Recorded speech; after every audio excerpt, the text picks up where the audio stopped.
थे। आज का दृश्यम एक ऐसी घटना है जो हमारे आंखों के सामने हुई थी। रात का वक्त था। एक सुनसान इलाके के खंडहर मंदिर में हम सांस थामे खड़े थे। मन में केवल एक ही बात चल रही थी, क्या हमारे सामने भी वही होगा जैसा लोगों ने बताया था। तभी आसमान से एक रोशनी निकलती है जो मंदिर के छत पर बने सुराख से होते हुए सीधे नंदी की पीठ पर जाकर थम जाती है। लोगों के मुताबिक यही वो दिव्य घटना थी जहां ज्योति के अवतार में महादेव उस धाम में प्रकट होते हैं। घटना तो ठीक वैसी ही हुई जैसी लोगों ने बताई थी, लेकिन क्या उसका मतलब भी वही था जो लोगों ने बताया था। इस तफ्तीश का जो नतीजा होगा वही आज का दृश्यम होगा। एक बात आपको बताना जरूरी है, इस घटना का दावा सावन के महीने में होता है, तो पड़ताल भी हमने उसी वक्त की थी।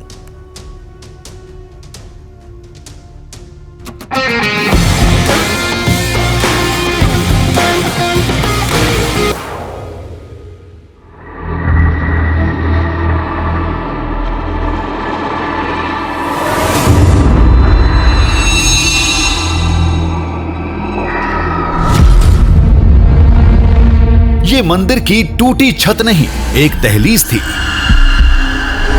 जिसके एक तरफ थे नंदी महाराज तो दूसरी तरफ था एक अलौकिक संसार।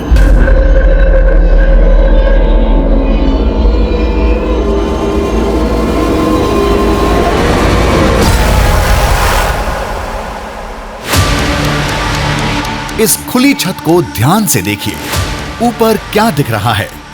आसमान,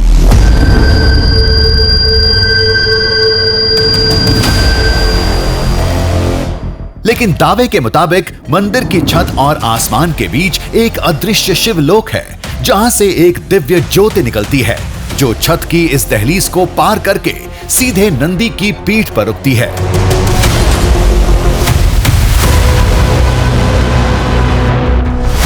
लोग कहते हैं ये महादेव का साक्षात ज्योतिर्लिंग अवतार है जो युगों पहले अपने दिए गए वचन निभाने आज भी नंदी की सवारी करने धरती पर आते हैं। नंदी के ऊपर छत नहीं है, नंदी के ऊपर छत नहीं है और रात के समय अगर आप वहां जाते हैं तो आपको वहां रोशनी ऊपर से आती हुई दिखाई देगी। जब प्रकाश धरती पे आता है तो ऐसे कहते हैं यहाँ पे लोग कि महादेव स्वयं आते हैं नंदी पर विराजमान होने के लिए। फिर कोई और महीने में नहीं होता, वो सिर्फ और सिर्फ सावन के महीने में ही घटना घटती है। और वहाँ पर सावन के महीने में आसपास नाग सांप नाग दिखते लोगों को।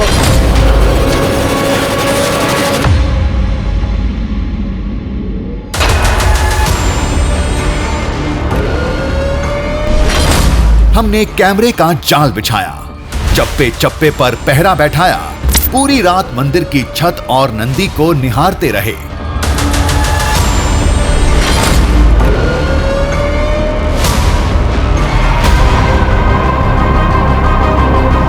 आधी रात एक हलचल हुई। हलचल ने तूफान खड़ा कर दिया। ये कैसी रोशनी है? आओ आओ आओ, आओ।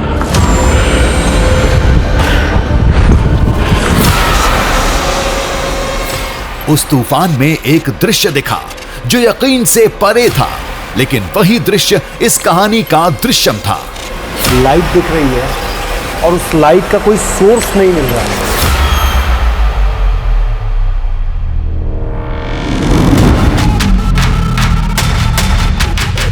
ये कहानी है उस शिवलोक की जो कुछ सवालों के साथ चंद साल पहले धरती से प्रकट हुआ था। अगर दिव्य ज्योति का दावा झूठा है तो नंदी की प्रतिमा के ऊपर खुली छत क्यों है? अगर दावा सच है तो इस चमत्कार से हम अभी तक अनजान क्यों थे? इन दो बड़े सवालों के साथ हम महाराष्ट्र में बीड जिले के अंबाजोगाई नगर पहुंचे।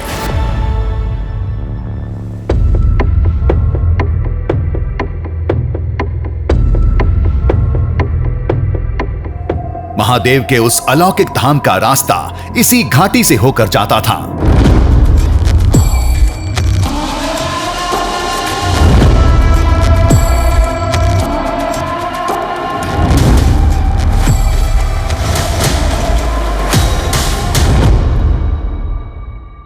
अब हम मुकुंदराज वैली से नीचे की तरफ आ गए हैं और ये वो रास्ता है जिस रास्ते से हम उस मंदिर तक पहुंचेंगे जिस मंदिर को भगवान शिव के लिए जाना जाता है, जिस मंदिर को लेकर कहते हैं कि अभी भी आज की तारीख में भी भगवान शिव वहां आने का प्रमाण देते हैं। भगवान शिव वहां आते हैं और नंदी पर विराजमान होते हैं, नंदी के ऊपर वो सवारी करते हैं, लोग ऐसा दावा करते हैं।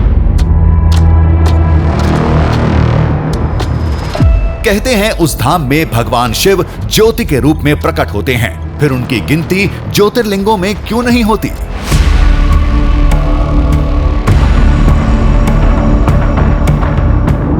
देश में कुल 12 ज्योतिर्लिंग हैं। पौराणिक कथा के मुताबिक जहां महादेव ज्योति के रूप में प्रकट हुए थे, ज्योतिर्लिंग भगवान शिव के स्वयंभू अवतार माने जाते हैं। शिव पुराण में कोटि रुद्र संहिता के अध्याय 1 से 14 तक इनका जिक्र है।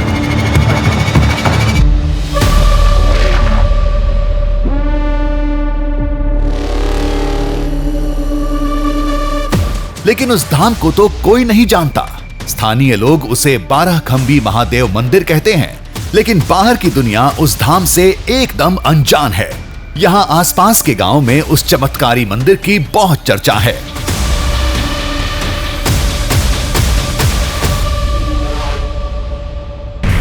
लगभग एक 24 खंभों का वह मंदिर बनाया, शिवालय बनाया, लेकिन अगर वहाँ एक विशेषता है कि अगर आप गिनने जाएंगे तो वहाँ पर 12 ही खंभे नज़र आएंगे। एक और विशेषता है कि वहाँ पर नंदी के ऊपर छत नहीं है, नंदी के ऊपर छत नहीं है, और रात के समय अगर आप वहाँ जाते हैं तो आपको वहाँ रोशनी ऊपर से आती हुई दिखाई देगी।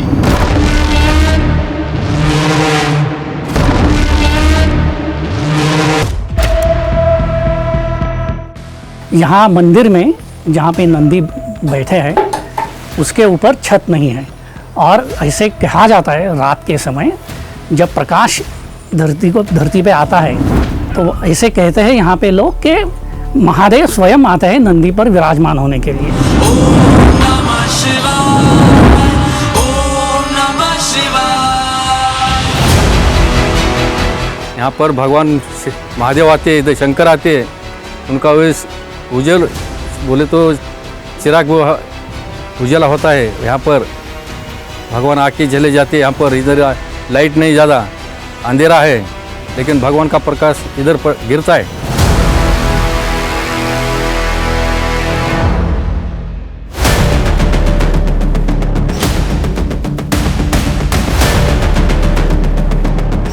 एक बात बहुत अलग थी। दावे के मुताबिक उस दिव्य ज्योति का चमत्कार केवल सावन महीने में दिखता है। ज्योति के प्रकट होने से पहले एक और हलचल होती है। लोगों को अक्सर वहां एक नाग दिखाई देता है। वहाँ पर वो कोई मतलब और दिन या फिर कोई और महीने में नहीं होता, वो सिर्फ और सिर्फ सावन के महीने में ही घटना घटती है। और वहाँ पर सावन के महीने में आसपास नाग सांप नाग दिखते लोगों को। तो लोग कहते हैं कि वह जो नाग है साक्षात भोलेनाथ जी के गले से उतर कर वो नीचे गए, और वो जो दृश्य देखते हैं ना, वो कोई सामान्य दृश्य नहीं होता है। वो बहुत ही अद्भुत और चमत्कारी, लोगों को देखने के लिए उतावली होते हैं अंबेजोगाई के लोग। ओम नमः शिवाय, ओम नमः शिवाय, ओम नमः शिवाय, ओम नमः शिवाय।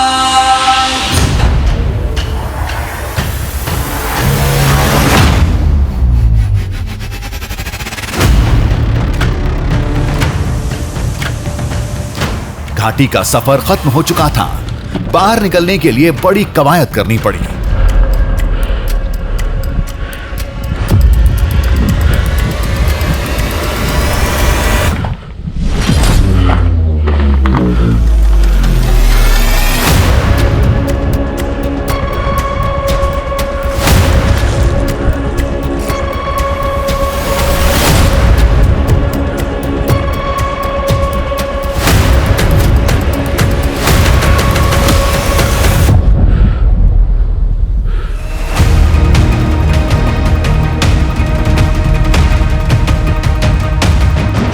वो मंदिर अब बहुत दूर नहीं था।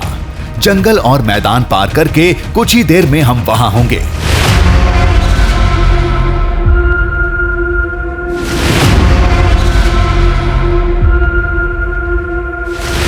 इस इलाके के जो जानकार हैं उनके मुताबिक वो कोई ज्योति नहीं, उस अग्नि स्तंभ का एक हिस्सा है जो युगों पहले ब्रह्मा जी और भगवान विष्णु के युद्ध के बाद प्रकट हुआ था।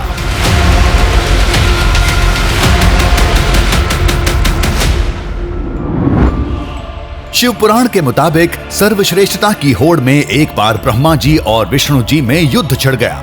उन्हें रोकने के लिए भगवान शिव एक ज्योति स्तंभ के रूप में प्रकट हुए। उस ज्योति स्तंभ का कोई और छोर नहीं था। तब ब्रह्मा जी और विष्णु जी ने ज्योति स्तंभ को सबसे बड़ा माना था। वही ज्योति स्तंभ 12 हिस्सों में बटी, जो आज देश के 12 ज्योतिर्लिंग कहे जाते हैं। वो कोई साधारण रोशनी नहीं है। शिव महापुराण में जो ब्रह्मा और विष्णु का युद्ध हुआ, उसके बाद जो वहां अग्निस्तंभ प्रकट हो गया, उस अग्निस्तंभ का ही वह अंश है जो कि 12 खांबी में जो प्रकट होता है वह।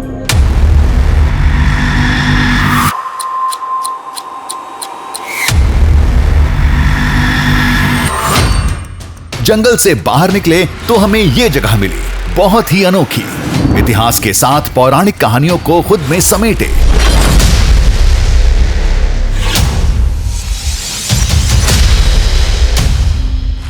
इतिहास बताता है 11वीं शताब्दी में परमार वंश के राजाओं ने इसका पुनर्निर्माण कराया था, लेकिन यहां से जुड़ी एक कथा के मुताबिक यहां शिव पार्वती विवाह की एक नाकाम कोशिश हुई थी।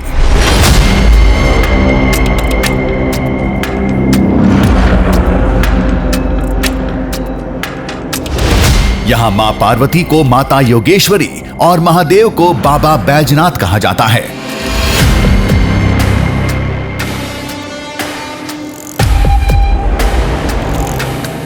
पहले ये शादी का मंडप हुआ करता था। कहानियों में ऐसा बताया गया है कि यहीं माता योगेश्वरी और बाबा बैजनाथ की शादी होनी थी, लेकिन किसी कारणवश वो शादी नहीं हो पाई। और जब शादी नहीं हुई तो बाबा बैजनाथ ने श्राप दिया कि यहाँ जो कुछ भी है वो पत्थर में बदल जाएगा। इसीलिए ये शादी का मंडप, यहाँ जो नंदी हैं और आसपास जो आप दीवार देख रहे हैं, ऐसा माना जाता है कि वो बारात में शामिल होने के लिए आए थे और सब कुछ पत्थर में बदल कर रह गया।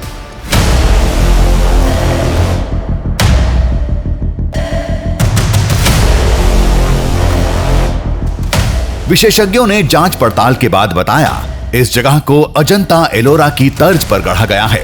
एक पूरे पहाड़ को तराश कर यह आकार दिया गया।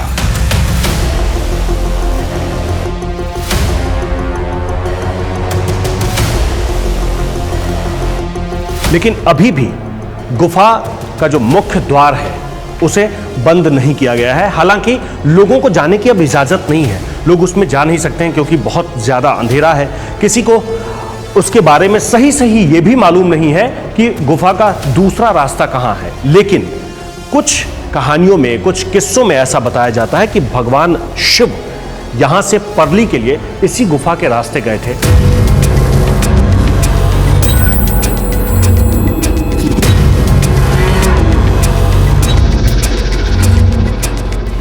हम पास के गांव में पहुंचे, कई लोगों से पूछा, किसी ने उस दिव्य ज्योति को नहीं देखा था। पीढ़ी दर पीढ़ी कहानी सुनते आ रहे हैं तो मान लिया गया है कि ऐसा होता है। किसी ने कहानी को परखने की कोशिश नहीं की।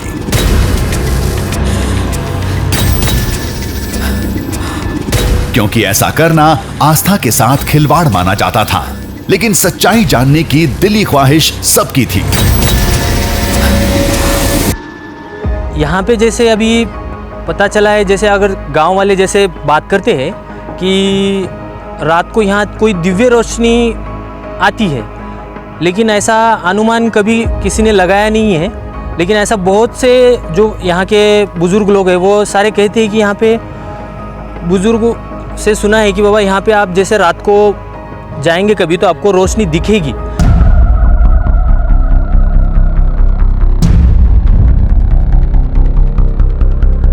उस धाम को देखने की बेताबी बढ़ती जा रही थी। दावों ने बेचैन कर दिया था।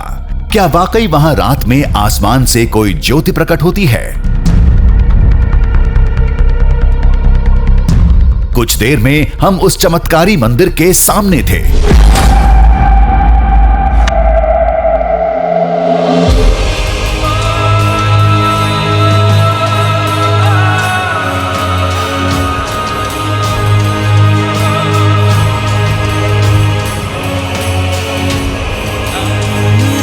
दृश्य बहुत रोमांचक था।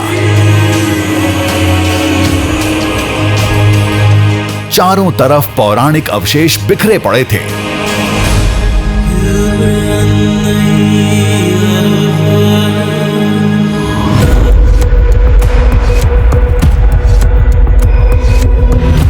भगवान शिव की प्राचीन प्रतिमाएं,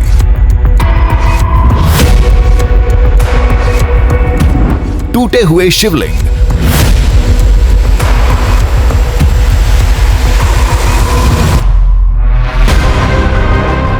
और मंदिर के टूटे फूटे हिस्से।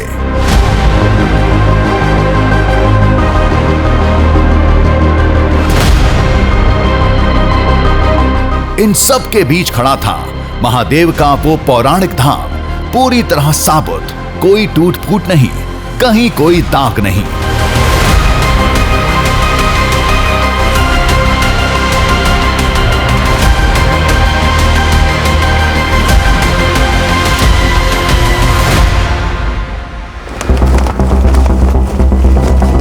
असल में कहा यह जाता है कि यह वो मंदिर है जिस मंदिर में अपने आप रात के वक्त में रोशनी दिखती है, और ऐसी रोशनी जो सिर्फ और सिर्फ एक ही जगह पर दिखती है।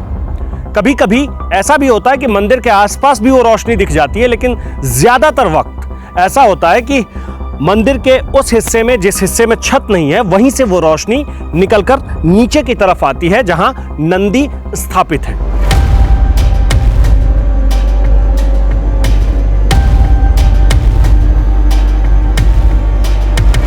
हमारे कदम नंदी की तरफ थे।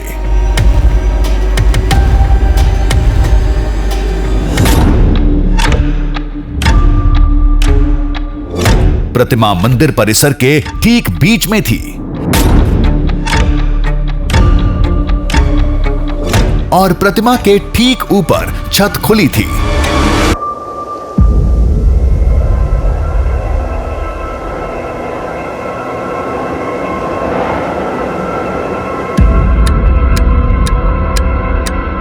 इसी को लोग अदृश्य शिवलोक का रास्ता बताते हैं।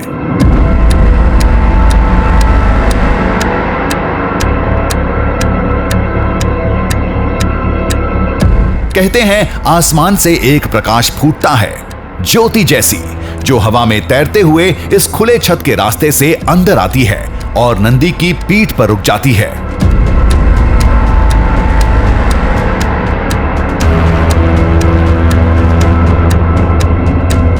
जिस स्थान पर नंदी है और ठीक ऊपर से सूरज की रोशनी आ रही है, ऐसा आपको दिख रहा होगा कि बिल्कुल इसी हिस्से में यह रोशनी है। तो अभी ये बात समझ आती है, अभी इसलिए ये बात समझ आती है क्योंकि इसके ऊपर सूरज है और सूरज की रोशनी छनकर नीचे की तरफ आ रही है।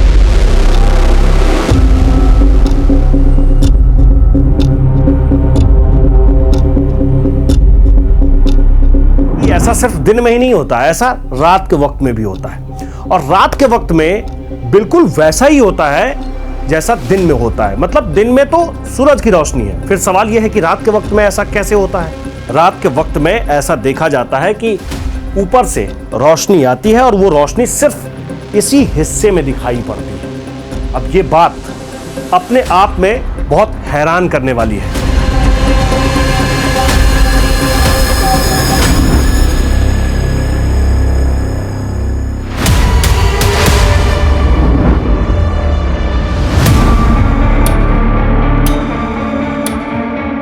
हमारे लिए तो अभी ये बात अहम थी कि वो चमत्कार कब से हो रहा है और क्यों हो रहा है।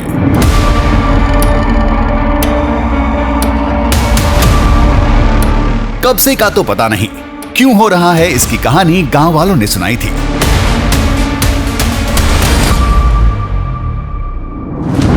पौराणिक समय में यहां मांडवासुर नाम का दैत्य रहता था, जिसके अत्याचार से लोग बहुत परेशान थे।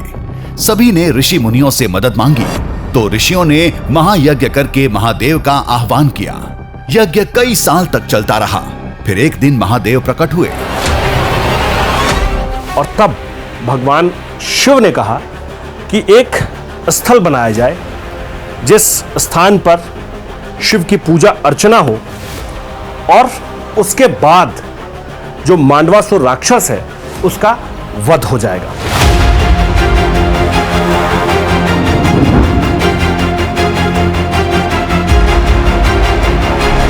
महादेव का आदेश पाते ही लोग अपने काम में जुट गए। कुछ ही दिनों में 12 खंभों वाला ये मंदिर खड़ा कर दिया गया। धाम के बीच में नंदी की प्रतिमा स्थापित की गई और इसके ठीक ऊपर वाली छत खुली रखी गई। कहते हैं ये सब भगवान शिव के बताए मुताबिक हुआ था।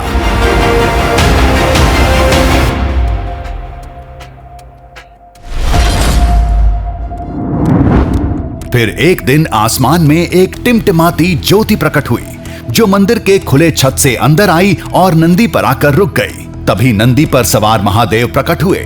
फिर मांडवासुर राक्षस का वध कर दिया गया।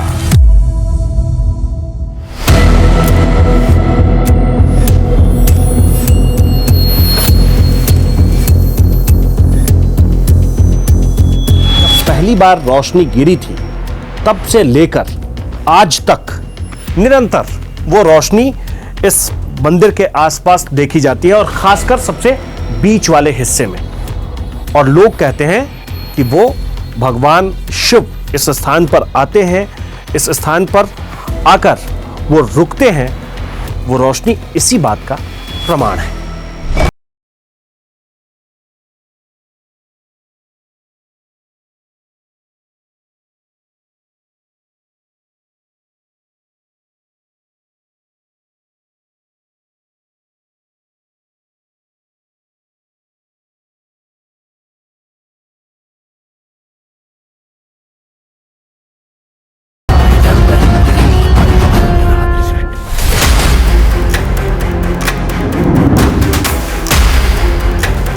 बताया जाता है कि वो पौराणिक घटना सावन के महीने में ही हुई थी, इसलिए आज भी हर साल सावन के समय दिव्य ज्योति का वो चमत्कार होता है।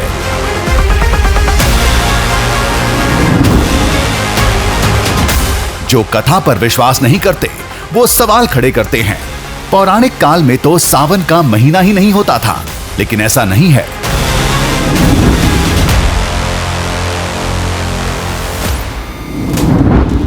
शिव पुराण में रुद्र संहिता के अध्याय 12 में लिखा है, समुद्र मंथन सावन के महीने में हुआ था। महाभारत में वन पर्व के अध्याय 11 में लिखा है, पांडवों ने सावन में केदारनाथ की यात्रा की थी। रामचरितमानस के किष्किंधा कांड में चतुर्मास का जिक्र है। माना जाता है कि उसमें एक महीना सावन का था। मार्कंडेय ऋषि ने सावन में शिव साधना करके महामृत्युंजय मंत्र तैयार किया था।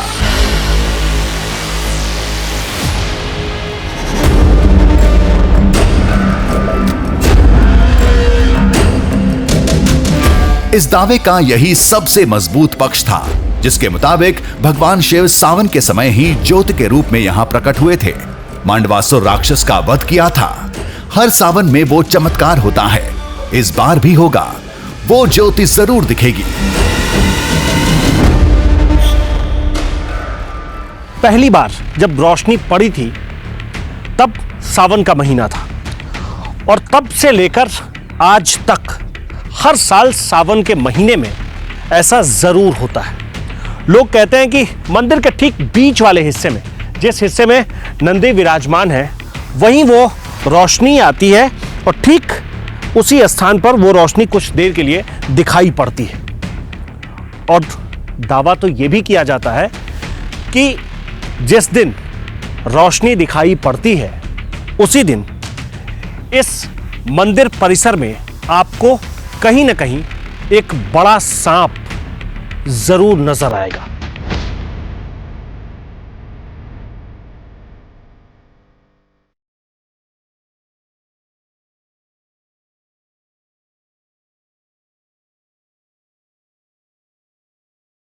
उस नाग की कहानी मंदिर के शिवलिंग से जुड़ती है। सावन के वक्त जो नाग यहां दिखता है वो शिवलिंग से लिपट जाता है। किसी के मुताबिक वो वासुकी नाग का ही एक रूप है।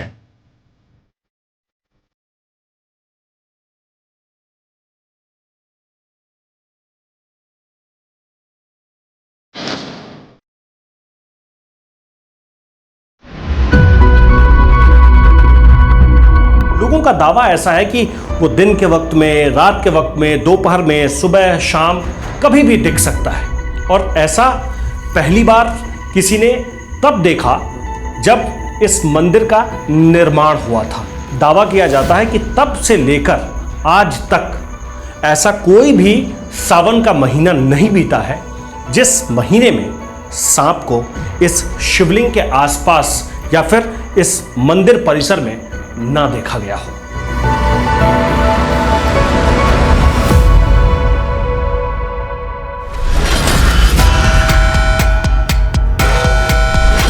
ये जगह, ये मंदिर, नंदी के ऊपर खुली छत और चारों तरफ फैले अवशेष, ये पूरा माहौल बेहद अजीब था। जब प्रकाश धरती पे आता है तो ऐसे कहते हैं यहाँ पे लोग कि महादेव स्वयं आते हैं नंदी पर विराजमान होने के लिए। फिर कोई और महीने में नहीं होता, वो सिर्फ और सिर्फ सावन के महीने में ही घटना घटती है। और वहाँ पर सावन के महीने में आसपास सांप नाग दिखते लोगों को।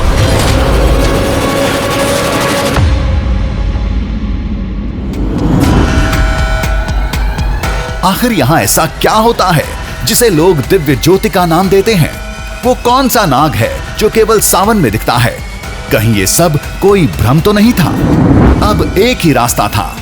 आज रात यहाँ रुकेंगे, चप्पे चप्पे पर कैमरों का पहरा लगाएंगे, फिर देखते हैं क्या होता है।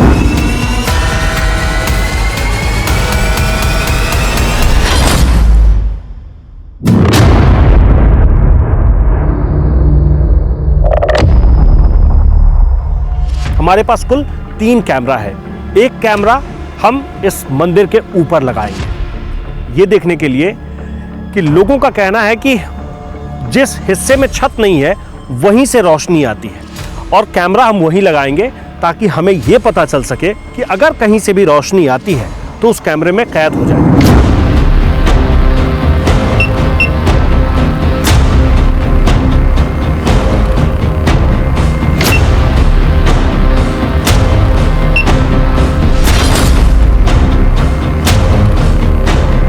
साथ ही एक कैमरा हम लगाएंगे मंदिर के आगे वाले हिस्से में, और उस कैमरे का काम होगा हर 1 मिनट में तकरीबन 50 से 60 फोटो क्लिक करने का, स्टिल फोटो, जिससे हमें यह पता चलेगा कि किसी भी वक्त में, किसी भी क्षण में अगर कोई लाइट उस मंदिर के ऊपर से आती है तो वो फोटो उसमें अपने आप क्लिक हो जाएगी।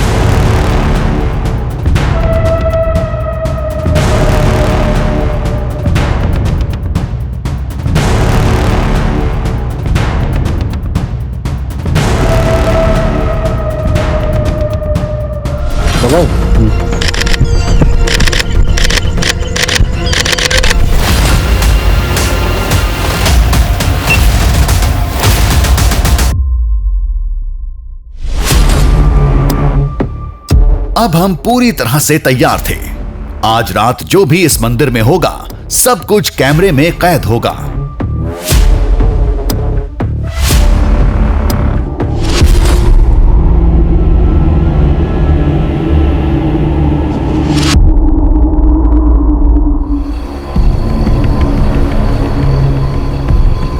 मंदिर खुले मैदान में था, कई लाइट्स लगानी पड़ी, पूरा मंदिर रोशनी से नहा उठा था।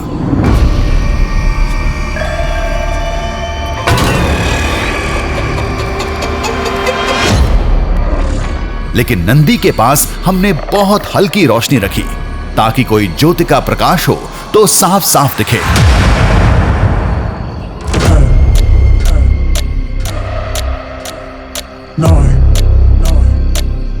असल चमत्कार ज्योति दिखने में था।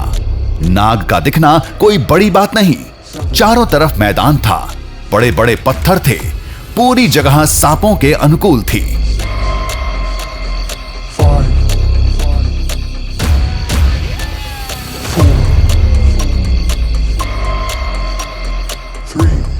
ये वो हिस्सा है जहाँ से कहते हैं कि रात के वक्त में रोशनी आती है, लेकिन अभी तक ऐसा कुछ भी हमें नज़र नहीं आया है, दिखा नहीं है।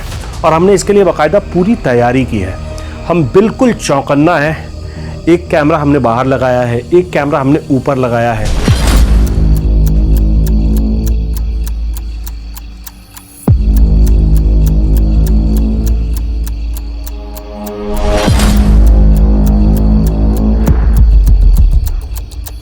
अगर ऊपर से कोई रोशनी आती है तो ये पूरा एरिया उस कैमरे में कवर हो रहा है।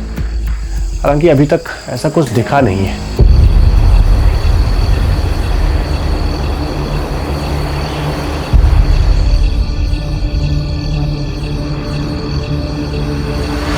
पहले हमें लगा था चांद की तेज रोशनी छन कर आती होगी, जिसे लोग ज्योति समझ लेते होंगे, लेकिन आज चांद की स्थिति मंदिर से बहुत दूर थी।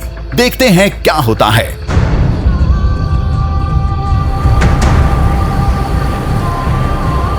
आज मौसम भी सही नहीं था। रह रहकर बादलों के गड़गड़ाहट की आवाज सुनाई दे रही थी।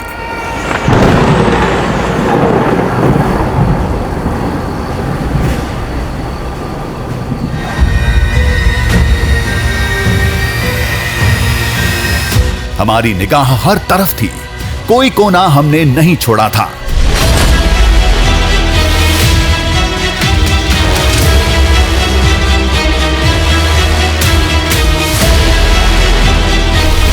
कभी नंदी के पास,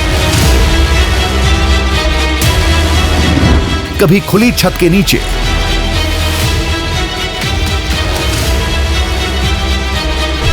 कभी इस कोने कभी उस कोने, हम लगातार चक्कर काट रहे थे। अब हमने ये तय किया है कि हम मंदिर के इसी हिस्से में रहेंगे, इस दीवार के आसपास इसलिए रहेंगे क्योंकि अब हम उस जगह के बिल्कुल करीब हैं जहां वो नंदी स्थापित है, उसके हम बिल्कुल करीब हैं।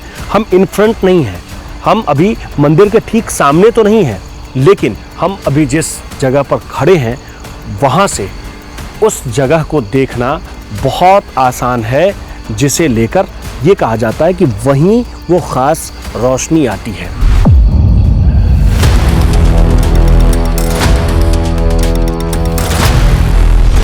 तभी पैरों के पास एक छाया दिखी।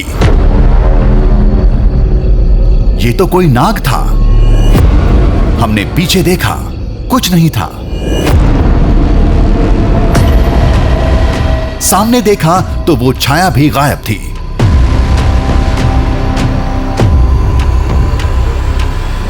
कुछ समझ में नहीं आया वो क्या था। देखने से तो नाग का फन लग रहा था, एकदम तना हुआ, बिल्कुल सीधा, जैसे पूंछ के दम पर खड़ा था। लेकिन पीछे हमें कुछ नहीं दिखा। क्या यही वो नाग था जिसकी सब बातें कर रहे थे?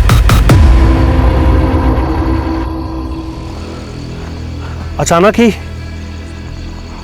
छाया सी दिखी और ऐसा लगा जैसे कोई एक बड़ा सांप कहीं आसपास में है, इसके ऊपर छाया बन रही थी।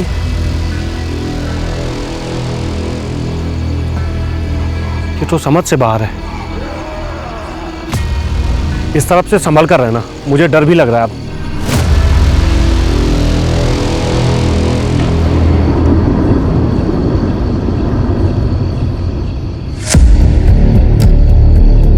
ऐसे सीधे तने हुए सांप बहुत कम देखे जाते हैं। कोबरा की कुछ प्रजाति पूंछ के दम पर सीधी खड़ी हो सकती है।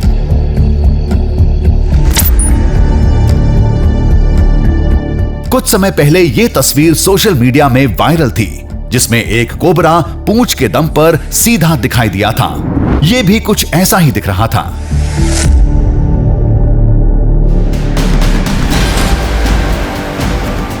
अगर यह कोई नाग था तो अचानक गायब कहां हो गया था? कहीं वो किसी कीड़े या पौधे का भ्रम तो नहीं था?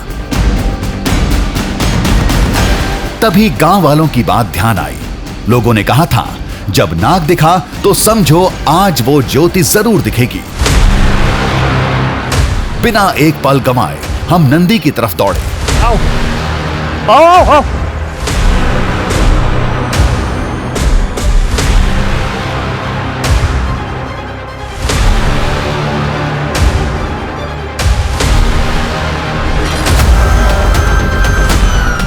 वहां तो पूरा का पूरा नजारा ही बदला हुआ था। ये रोशनी कहां से आ रही है? ये तो बिल्कुल समझ से बाहर है। नंदी महाराज की प्रतिमा प्रकाश में नहाई हुई थी।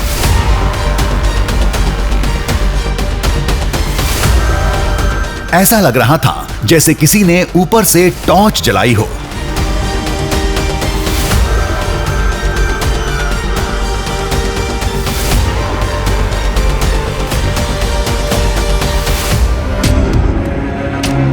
हमने ऊपर देखा, लेकिन वहां भी कुछ नहीं था। ड्रोन से भी तस्वीरें ली, ऊपर भी रोशनी का कोई स्रोत नहीं था। इस जगह पर लाइट दिख रही है और उस लाइट का कोई सोर्स नहीं मिल रहा है। ऊपर से ये लाइट नहीं आ रही है, आसपास से ये रोशनी नहीं पहुंच रही है, तो फिर ये लाइट कहां से आ रही है? ये पहेली समझ से परे थी। अचानक ही वो रोशनी गायब हो गई। चारों तरफ अंधेरा फैल गया।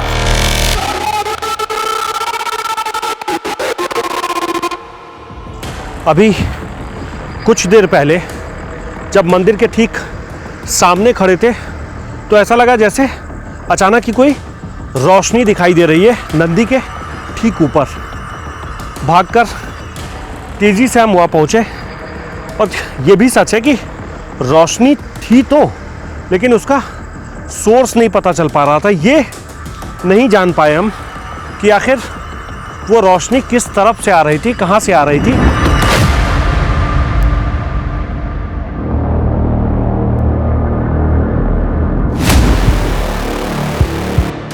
लोगों ने ज्योति दिखने का दावा किया था, लेकिन नंदी महाराज की प्रतिमा पर प्रकाश दिखा था जिसका कोई स्रोत नहीं था। ऊपर खुली छत पर अंधेरा था, फिर रोशनी कहां से आ रही थी?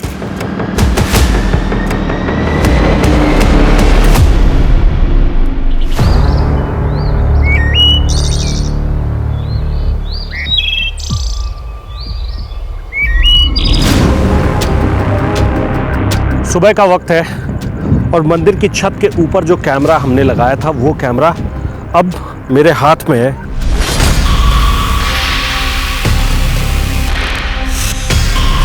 हमने पूरी रात की रिकॉर्डिंग देखी, किसी तरह की लाइट नहीं दिखाई दी।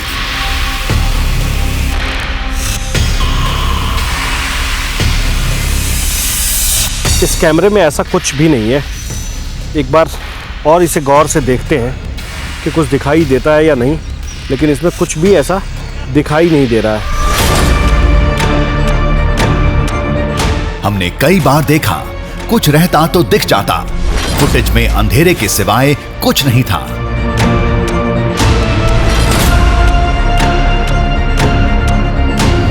हमने दूसरा कैमरा भी खंगाला, जिसने मंदिर के साथ पूरे इलाके की कई तस्वीरें खींची थीं। इसमें शाम से लेकर रात तक की करीब 250 फोटो थीं।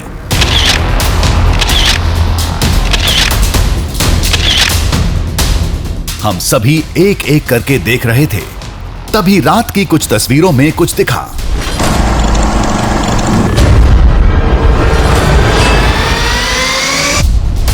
मंदिर के ऊपर आसमान से कोई रोशनी निकलती दिखाई दी। क्या इसी प्रकाश की चमक नंदी की प्रतिमा पर दिख रही थी?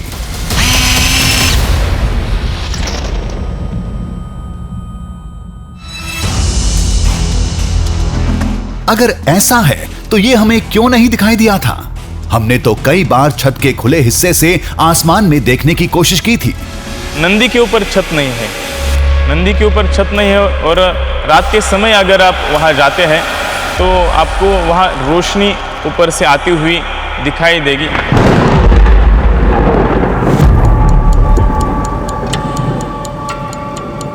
इसका तो एक ही जवाब था। हो सकता है किसी आकाशीय हलचल की वजह से कोई रोशनी निकली हो। फिलहाल तो हमारे पास यही जवाब था।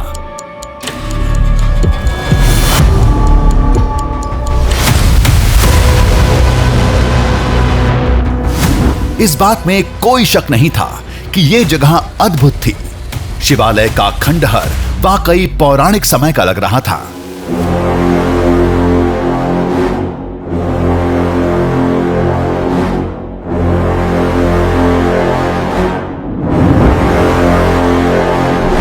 अब इसे देखिए, ऊपर डमरू और नीचे नटराज की आकृति बताती है ये भगवान शिव की प्रतिमा है।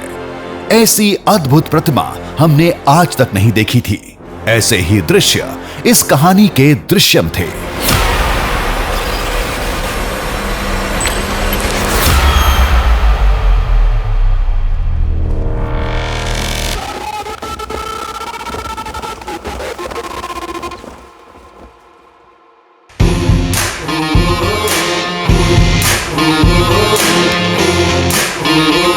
दरिया में झांकेंगे, पर्वत को नापेंगे, बांधेंगे धरती को अंबर की डोरों से। सूरज के चेहरे से पर्दा हटाना है, तूफान आंधी को भी अब चीर के जाना है। कुदरत की मुट्ठी से अब छीन लाएंगे हम, कुदरत की मुट्ठी से अब छीन लाएंगे हम। दृश्यम दृश्यम दृश्यम दृश्यम